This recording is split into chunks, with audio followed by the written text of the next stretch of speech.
बढ़ते हैं रुख इस वक्त की बड़ी खबरों की ओर। पेरिस पैरालंपिक 2024 का छठा दिन भारतीय नजरिए से बेहद शानदार रहा। मंगलवार यानी 3 सितंबर को भारत की झोली में कुल 5 पदक आए। आपको बता दें कि पुरुषों की भाला फेंक F46 स्पर्धा में अजीत सिंह और सुंदर सिंह गुज्जर भी पीछे नहीं रहे। इन दोनों जाबाजों ने सिल्वर और ब्रॉन्ज मेडल अपने नाम किया। वहीं पैरालंपिक में ये पहली मर्तबा है जब भारत को भाला फेंक स्पर्धा में दोहरा पोडियम हासिल हुआ है। बता दें कि सुंदर सिंह गुज्जर टोडा भीम के देवलेन गांव के निवासी हैं और उनकी जीत के बाद चैंपियन के परिवार और गांव में खुशी का माहौल है।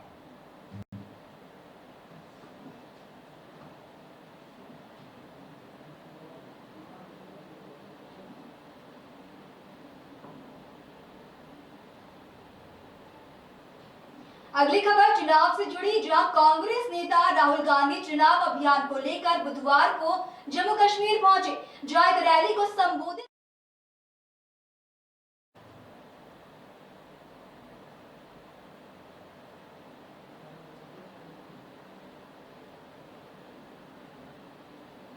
तो हमारा पहला कदम जम्मू कश्मीर को स्टेटहुड वापस देने का होगा। हम चाहते थे कि चुनाव से पहले आपको स्टेटहुड मिले और स्टेट बनने के बाद चुनाव हो। बीजेपी ये नहीं चाहती है और उन्होंने कहा है कि पहले चुनाव होगा और उसके बाद स्टेटहुड की बात होगी। और हम कह रहे हैं कुछ भी होगा, जम्मू कश्मीर के लोगों को स्टेटहुड हम दिलवाएंगे। बीजेपी चाहे ना चाहे, इंडिया गठबंधन इतना दबाव डालेगी कि जम्मू कश्मीर के लोगों को स्टेटहुड देना ही होगा।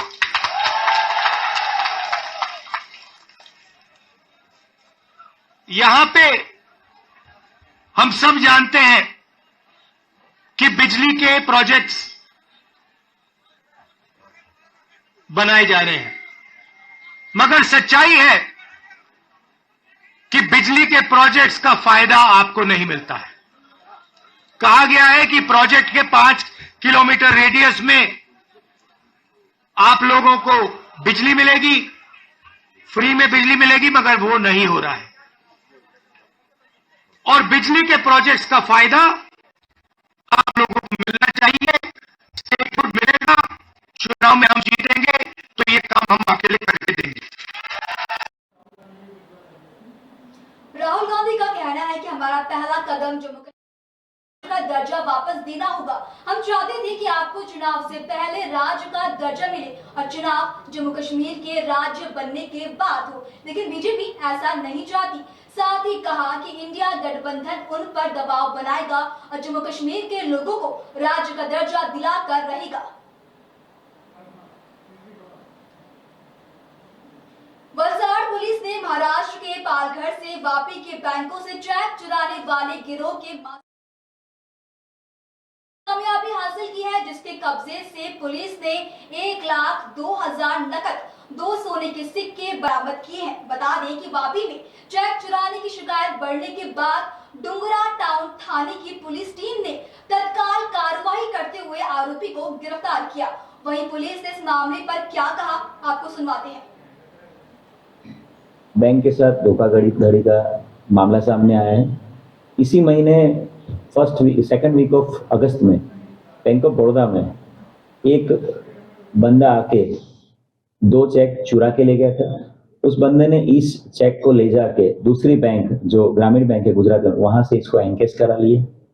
जैसे ही जानकारी मिली बैंक के द्वारा पुलिस को, हम लोगों ने इस जो अक्यूज है उसके फुटेजेस के आधार पर उसका फोटो पूरे वलसाड़ की सभी बैंकों में वायरल कर दिए और हमें शक था कि ये बंदा फिर से इसी तरह की मोडस ऑपरेंडी के साथ चोरी करने के लिए, चेक चुरा के एनकेश कराने के लिए आएगा।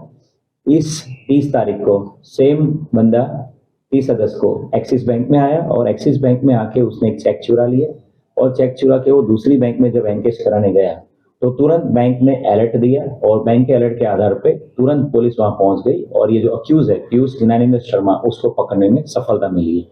पीयूष ज्ञानेंद्र शर्मा मूलतः पालघर महाराष्ट्र का है। स्पेशली कार रेंट पे करके ये वापी एरिया में इस एक महीने से एक्टिव हुआ है। और ये जो पीयूष ज्ञानेंद्र शर्मा है इसकी जो मोडस ऑपरेंडी ऐसी है कि वो बैंक में as a client as a customer जाता है और जो लोग वो ड्रॉप बॉक्स में अपने चेक जमा कराते हैं वो ड्रॉप बॉक्स में जो चेक डाल के कोई बंदा बाहर निकलता है तो उसका नाम चेक में पढ़ के या तो जान के वो बैंक को बताता है कि ये चेक मेरा गलती से गिर गया है। और दूसरी जो उसकी मोडस ऑपरेंडी है जो कैशियर के पास जाके जो कैशियर का अगर ध्यान नहीं होता है तो उसके ध्यान के बाहर उसकी जान के बाहर वो जो कैशियर के टेबल पे पड़े हुए चेक चुरा लेता है। ऐसे चेक चुरा के वो जिस नाम के भी चेक होते हैं उस चेक का वो डुप्लीकेट आधार कार्ड बनाता है। उसके मोबाइल में से सॉफ्टवेयर भी मिला है जिसके आधार पर डुप्लीकेट आधार कार्ड बनाता है, फोटो उसकी और नाम चेक वाले का। इस तरह से वो जाके दूसरी बैंकों में जाके इसको एनकेस कराता है। इस अक्यूज के पास से हम लोगों को 1 लाख रुपए बरामद करने में सफलता मिली और साथ साथ पिछले 2 हफ्ते पहले जो बैंक ऑफ बड़ौदा में 4 लाख की उसने चोरी करी थी चेक के आधार पे, उस 4 लाख रुपए को उसने सोने के 2 सिक्के 50-50 ग्राम के लिए वो भी उसके घर से हम लोगों ने रिकवर किए। बहुत एक अच्छी सफलता वापी जीआईडीसी पुलिस को मिली है। वापी जीआईडीसी की 2 एफआईआर और पिछले महीने भरूच में भी उसने सेम मोडस ऑपरेंडी से बैंक से चेक चुरा के एनकेस कराया था। भरूच सिटी ए डिवीजन का भी एक गुना, टोटल 3 एफआईआर 3 गुना डिटेक्ट करने में पुलिस को सफलता मिली है। चलिए सीधा आपको ले चलते हैं जम्मू कश्मीर, जहां बीजेपी नेता राम माधव ने श्रीनगर के खनमो इलाके में नामांकन पत्र दाखिल करने के बाद मीडिया से बातचीत की। इस दौरान उन्होंने कहा कि पुरानी पार्टियां जेकेएनसी और पीटीपी क्षेत्र में आगामी विधानसभा चुनाव लड़ने के लिए पूर्व आतंकवादियों को नियुक्त कर रही है। सुनिए राम माधव ने क्या कहा। पुराने दिनों की तरफ, पुरानी मुसीबतों की तरफ ले जाने के लिए जो मैनिफेस्टो लेकर आए हैं एनसी वाले, पीडीपी वाले और तमाम लोग जो खुलकर मिलिटेंटों का मदद लेकर चुनाव लड़ रहे हैं, जो एक्स मिलिटेंट है, मैं देख रहा हूं, मेरे पास जानकारी आ रही है, खुलकर एनसी पीडीपी के कैंडिडेट के लिए कैंपेन में जुट गए हैं। यानी पुरानी बुरी हालात को वापस लेने के लिए जो पार्टियां चुनाव में उतरे हैं उनको डिफीट करना पड़ेगा।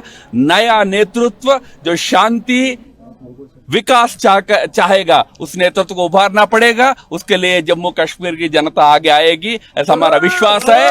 बीजेपी के नेतृत्व में, बीजेपी की अगुवाई में एक नई सरकार इस राज्य में बनेगी। नहीं, लोकतंत्र में सबके लिए स्थान है।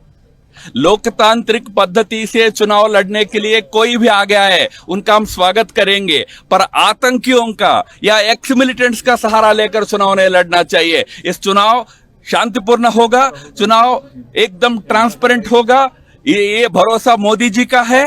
जैसा पार्लियामेंट चुनाव आपने देखा कितना ट्रांसपेरेंट हुआ है, कितना स्वच्छ ढंग से चुनाव इस राज्य में संपन्न हुआ है, इससे राज्य के लोगों को भी भरोसा आया। इसलिए आप जिनका नाम ले रहे वो भी आप चुनाव लड़ने पे विश्वास रख रहे हैं, वो भी आगे आ रहे हैं कि भाई जम्मू कश्मीर में अच्छा चुनाव होता है, सही चुनाव होता है, कोई गड़बड़ी नहीं होती है। ये विश्वास मोदी जी ने दिलाया है और इसमें सभी लोग आगे आए, लोकतांत्रिक ढंग से आगे आए, अच्छी बात है। जैसे कि आपने सुना कहना है कि जम्मू कश्मीर के लोगों को परेशान किया जा रहा है। जिन्होंने उन्हें परेशान किया उन्हें गद्दी किया जाएगा, अपमानित किया जाएगा। उन्होंने कहा कि वे शांति और विकास को प्राथमिकता देते हैं। केंद्र शासित प्रदेश में एक नई विधानसभा और नई सरकार का गठन हो रहा है और हमारी पार्टी भारी बहुमत से सरकार बनाएगी।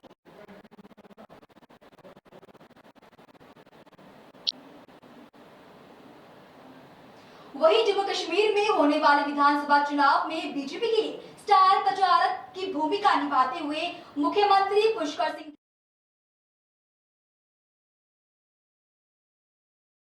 भी हमारी जरूरत है, हम वहां पर मौजूद रहेंगे। आगे उन्होंने क्या कहा, सुनिए।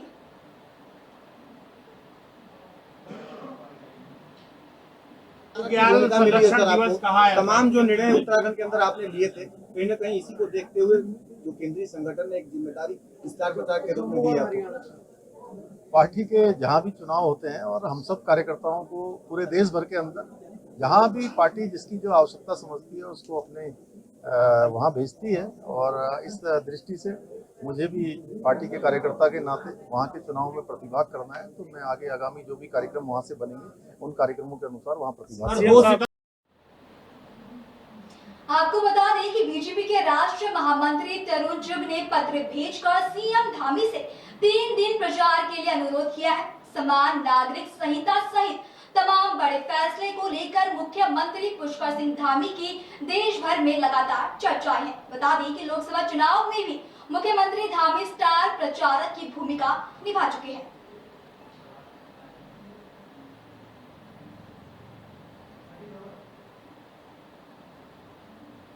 भारतीय जनता पार्टी में सदस्यता अभियान का कार्यक्रम शुरू हो गया है। बुधवार को रुद्रपुर के किच्चा रोड भाजपा के जिला कार्यालय में उत्तराखंड के कैबिनेट मंत्री सौरभ बहुगुणा के द्वारा भाजपा में सदस्यता अभियान की शुरुआत की गई। सुनिए सदस्यता अभियान को लेकर कैबिनेट मंत्री गणेश जोशी का क्या कहना है। भारतीय जनता पार्टी का सदस्यता अभियान जो 1 तारीख से अनवरत चल रहा है। सबसे पहले देश के प्रधानमंत्री नरेंद्र मोदी जी ने दिल्ली में सदस्यता ली, देहरादून में प्रदेश के मुख्यमंत्री हम जी ने सदस्यता ली और आज पूरे प्रदेश के अंदर ये अभियान चल रहा है। भारतीय जनता पार्टी विश्व की नंबर 1 राजनीतिक पार्टी है। भारतीय जनता पार्टी विश्व की सबसे बड़ी लोकतांत्रिक पार्टी है। यहाँ पर सुबह से चर्चा होती है, चुनाव होते हैं। आज यह कोई ये नहीं कह सकता कि नड्डा जी के बाद उनका बेटा अध्यक्ष बनेगा। जहाँ ने पार्टी में आपने देखा होगा ममता जी ने अपने भतीजे को अपना वारिस घोषित कर दिया। मुलायम सिंह जी गए तो अखिलेश जी अध्यक्ष बन गए। मायावती जी ने आकाश को अपना वारिस घोषित कर दिया। यहाँ एक साधारण सा कार्यकर्ता, एक चाय बेचने वाला देश का प्रधानमंत्री बन सकता है। एक एबीपी का छोटा सा कार्यकर्ता पुष्कर सिंह धामी प्रदेश का मुख्यमंत्री बन सकता है। मेरे जैसा फौज का सिपाही जिसको राजनीति की एबीसीडी नहीं आती, वो 4 बार विधायक और 3 बार मंत्री बन सकता है। इस पार्टी की विशेषता है। नहीं देखिए, हमने सदस्यता अभियान दोबारा शुरू किया है। जो वरिष्ठ लोग होते हैं उनका सम्मान भारतीय जनता पार्टी में होता है। आपने देखा होगा कुछ वरिष्ठ लोग यहाँ पर आए, मैंने तो फुल माला पहनाई। ये हमारी पार्टी की परंपरा है कि बड़ों का सम्मान करना। ये कहना कि साहब सदस्यता नहीं होगी तो उसकी रिश्ता खत्म हो जाएगी, ऐसा नहीं है। और जो उत्साह मुझे उनकी के कार्यकर्ताओं में दिखाई दे रहा है, क्योंकि बारिश होने के कारण, वर्षा का मौसम के कारण जगह को यहाँ पर स्थानांतरित किया गया, तो उसके बावजूद भी भारी संख्या में कार्यकर्ता आए। इस बात का संकेत है कि उनकी सदस्यता अभियान में पूरे प्रदेश में कहीं कुछ अलग करने वाला है, रिकॉर्ड टूटने वाला है। विदेश में यहाँ पर वहीं इस दौरान उधम सिंह नगर भाजपा के जिला अध्यक्ष कमल जिंदल ने कैबिनेट मंत्री सौरभ बहुगुणा को हमने यही बात सदस्यता दिलाते हुए प्रमाण पत्र सौंपा और शुभकामनाएं दी। कैबिनेट मंत्री सौरभ बहुगुणा ने बताया कि बताइए, और यही बात सभी हम उन्हें बता रहे हैं कि पिछले 10 सालों में सिर्फ सरकार का बदलाव नहीं हुआ, ये बदलाव नीति, नियत और नेतृत्व का है। और जो सबका साथ, सबका विकास, सबका विश्वास की जो नीति है उसके लिए संकल्पित, और 2047 में अगर जो विकसित भारत के लिए हम लोग जो अगर सुदृढ़ तरीके से सब चल रहे हैं, तो सभी को जो है एक उम्मीद है वो भारतीय जनता पार्टी से है। और इसीलिए भारतीय जनता पार्टी के जो कार्यकर्ताओं में एक उत्साह आप देख सकते हैं, और जो नए हमारी युवा पीढ़ी है उसमें कई प्रकार के सभी लोग आ रहे हैं और बढ़ चढ़ कर सब लोग हिस्सा ले रहे हैं कि भाई जो है भारतीय जनता पार्टी का सदस्यता अभियान है उसको सफल बनाना है। और पिछली बार का जो हमारा टारगेट था उससे भी इस बार हम ज़्यादा बन के आएंगे। और उत्साह इतना है लोगों में कि निश्चित तौर पे कुछ ही दिनों में आपको इसका रिजल्ट भी देखने को मिलेगा। हाँ, ये बिल्कुल निश्चित तौर पर बढ़ता चला आ रहा है। और ये सिर्फ एक दिन का प्रयास नहीं है, ये निरंतर सतत योजनाएं आई हैं, सतत जो एक लीडरशिप मिली है, जो सतत हमारे प्रधानमंत्री जी ने और पार्टी के सभी पदाधिकारियों ने जिस प्रकार का नेतृत्व दिया है, उसको जो है सभी युवाओं ने बहुत बढ़ चढ़ के उसे पसंद भी करा है। और इसी वजह से युवाओं में एक उत्साह है कि भारतीय जनता पार्टी का सदस्य ही बनना है और राष्ट्र हित के लिए जो है निरंतर प्रयास भी करते रहना है, काम भी करते रहना है। उन्होंने कहा कि देश की number 1 party Bharatiya Janata party के द्वारा सदस्यता अभियान चलाया जा रहा है। यह अभियान 1.5 महीने तक 3 फेज में चलेगा, जिसमें ज्यादा से ज्यादा लोगों को भाजपा के साथ जोड़कर भाजपा की रीति और नीति के बारे में बताया जाएगा।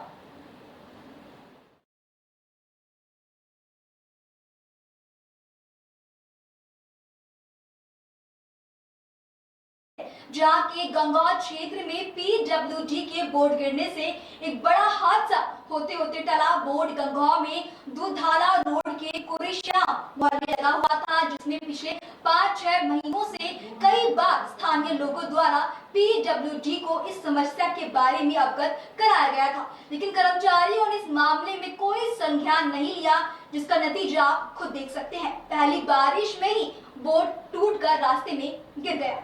सुनिए ग्रामीणों का इस मामले पर क्या कहना है।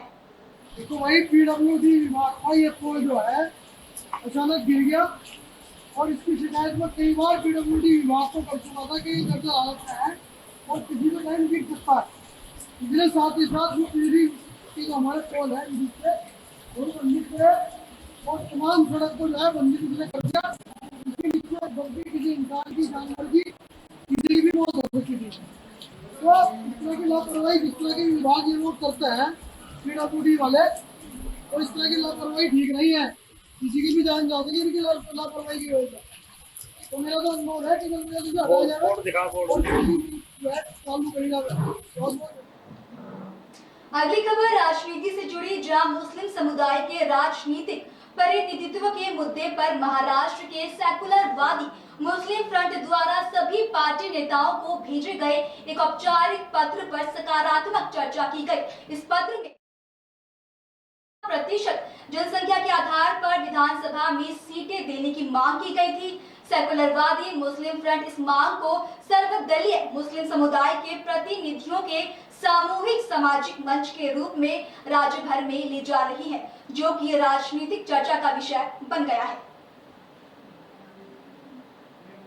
वाले विधानसभा चुनाव में, महाराष्ट्र विधानसभा के चुनाव में मुस्लिम समाज के जो राजकीय प्रतिनिधित्व की परिस्थिति को जो आज तक हुई है, लोकसभा में 0 कैंडिडेट और विधान परिषद में 0 MLC, उसको कवर अप करते हुए जिस तरीके से हम बतौर समाज हमारी ताकत मतदान के द्वारा हम दिखाते हैं, उसको देखते हुए ऑल पार्टी जो है, सभी पार्टियों से सर्वपक्षीय एक मांग बतौर मुस्लिम समाज हर शहर में, हर जिले में हम एकत्रित बतौर मुस्लिम समाज आकर ये सामने ला रहे हैं कि 15% जो हमारी जनसंख्या टक्केवारी है, उतने कम से कम हर पार्टी ने हमारे उम्मीदवार कैंडिडेट्स, हम उम्मीदवारी मांग रहे हैं, आरक्षित जगह नहीं, कम से कम उतने कैंडिडेट्स आने वाले विधानसभा में सभी पार्टियों ने देनी चाहिए। ये मांग के साथ अब पूरे महाराष्ट्र पर बतौर मुस्लिम समाज हम एकत्रित महाराष्ट्र के राजकीय पटल पर इस बात को ला रहे हैं और इसका पॉजिटिव आउटकम हम एक्सपेक्ट कर रहे हैं। जिस तरीके की सकारात्मक चर्चा हो रही है,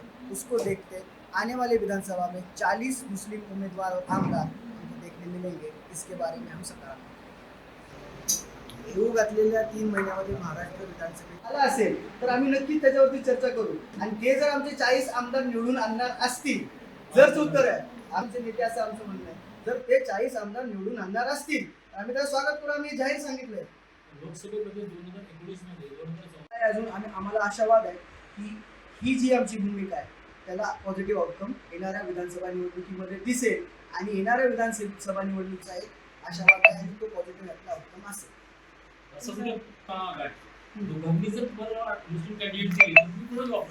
आमचा डायलॉग सर्व पक्षांना झाला, तेच उत्तर देतोय। आमचा डायलॉग सर्व पक्षांना झाला, महाविकास आघाडीकडनं आम्हाला काहीतरी डायलॉगचा रिस्पॉन्स आहे। भाजप आणि शिवसेना या 2 पक्ष, शिंदे गट यांची भूमिका फार स्पष्ट आहे, आम्ही त्यांना सुद्धा पाठवलेलं आहे। पण तर त्यांनी जर तुमच्या मार्फत उत्तर दिलं असेल की असं करायचं तर आम्ही त्याचं मग त्याच्यावरती चर्चा होऊ शकेल, स्वागत करता येऊ शकेल, परंतु त्यांची भूमिका त्यांनी खूप त्याच्यावरती रिस्पॉन्सच नाही आहे। त्यामुळे जर तर बोलण्यात काही अर्थच नाही। मोदी साहेबांनी मला वाटतं त्यांच्या भूमिका, एक निर्णय मुस्लिम समाजाने एक गट्टा घेतला आणि काय मतदानातून ताकद आहे की समाज म्हणून आम्ही मजबूत करत आहोत। म्हणून आज आम्ही अकोल्यामध्ये आहोत। ही यात्रा आम्ही पूर्ण करता सोलापूर, मराठवाड्यामध्ये ट्रेड करत आम्ही आज अकोल्यामध्ये आहोत आणि ही भूमिका जी मुस्लिम समाजाची आता ज्वलंत पद्धतीने सभेच्या व्यापक निवडणुकीमध्ये ही जी हालत आमची खास्ता झालेली आहे ती भरून निघेल आणि किमान 15% जी आमची जनसंख्या हाल ही में हुए लोकसभा चुनाव में मुस्लिम समुदाय ने महाविकास अघाड़ी को सर्वसम्मति से समर्थन दिया, जिससे अघाड़ी की जीत हुई। फिर भी वर्तमान परिदृश्य में मुस्लिम समुदाय का राजनीतिक प्रतिनिधित्व शून्य है। विधान परिषद में कोई सदस्य नहीं है और लोकसभा क्षेत्रों में भी कोई प्रतिनिधित्व नहीं है। महाराष्ट्र के 65 विधानसभा क्षेत्रों में मुस्लिम समुदाय निर्णायक है, फिर भी उनके प्रतिनिधित्व की स्थिति चिंताजनक है। इस समस्या के समाधान के लिए धर्मनिरपेक्ष मुस्लिम मोर्चा आगामी विधानसभा चुनावों के लिए एक विशाल यात्रा शुरू की गई, जिससे पूरे राज्य में भारी प्रतिसाद मिल रहा है। इसी विषय को लेकर अकोला में आज एडवोकेट अफरोज मुल्ला द्वारा पत्रकार परिषद का आयोजन किया गया था, जिसमें उन्होंने साफ तौर पर स्पष्ट किया 15% उम्मीदवारी महाराष्ट्र जिले में मिलनी ही चाहिए।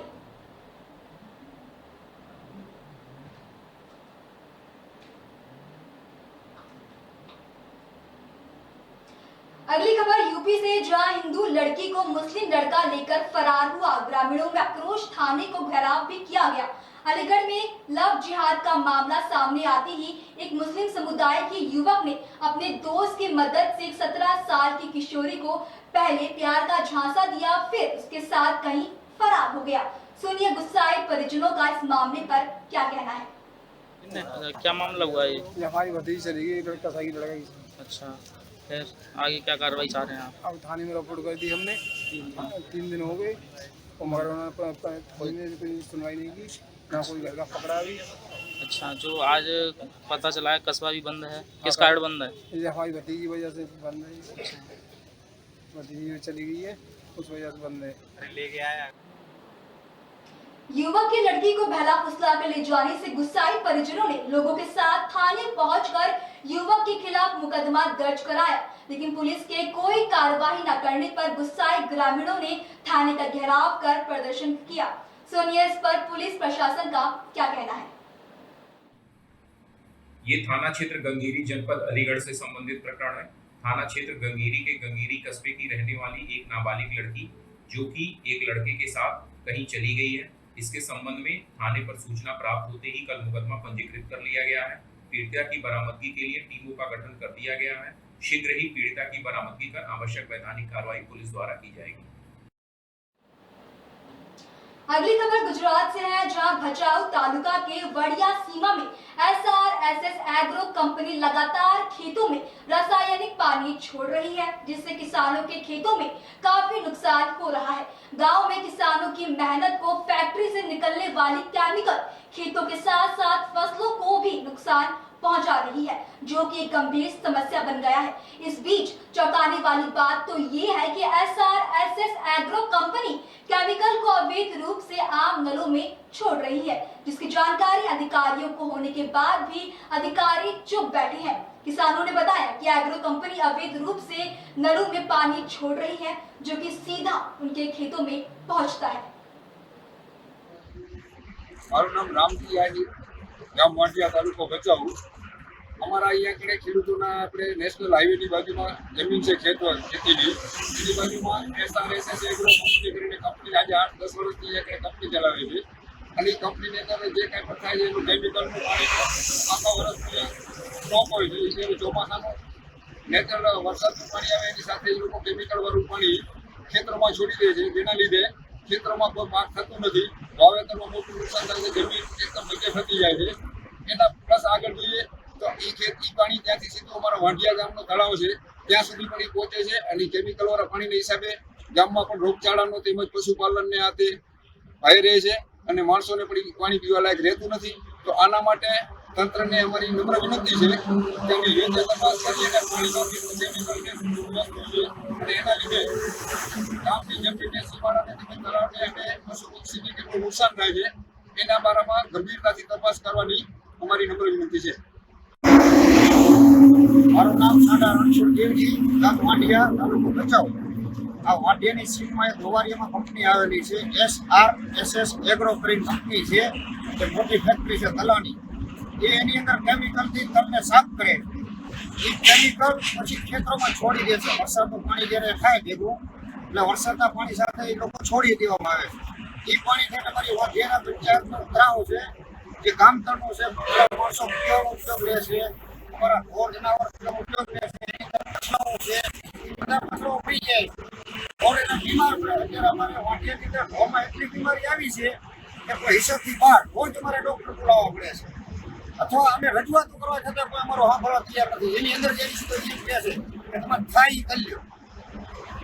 અમારે જવું ક્યાં એ તમે અમને કહો, અમે મીડિયા દ્વારા કહીએ છીએ, બાકી તમારો કોઈ સાંભળતું નથી. ગામ માંડિયા, તાલુકો ભચાઉ. મારું નામ રમેશ કેમજી વાળંદ. માંડિયાની હાઈવે ઉપર લુવારિયા સીમ આવેલી, ત્યાં એક એગ્રોકલ્ચર કંપની છે ફૂડપેકની. એની અંદર કેમિકલનો સ્ટોક રાખે છે પાણીનો. એ પાણી ચોમાસામાં છોડે છે ત્યારે એ ગામના ખેડૂતોને નુકસાની થાય છે, ખેડૂતોને. અને એના પછી એ પાણી માંડિયા ગામ તળાવમાં આવે છે અને ગામ તળાવની અંદર પ્રોપર નુકસાની કરે છે. તો કોઈ કંપનીવાળા દાદ આપતા નથી. ખેડૂતો બહુ ફરિયાદ કરી પણ ખેડૂતોનું કોઈ ધ્યાનમાં લેતા નથી. ગામ વાડિયા ખેતર આવેલું છે. મારે છે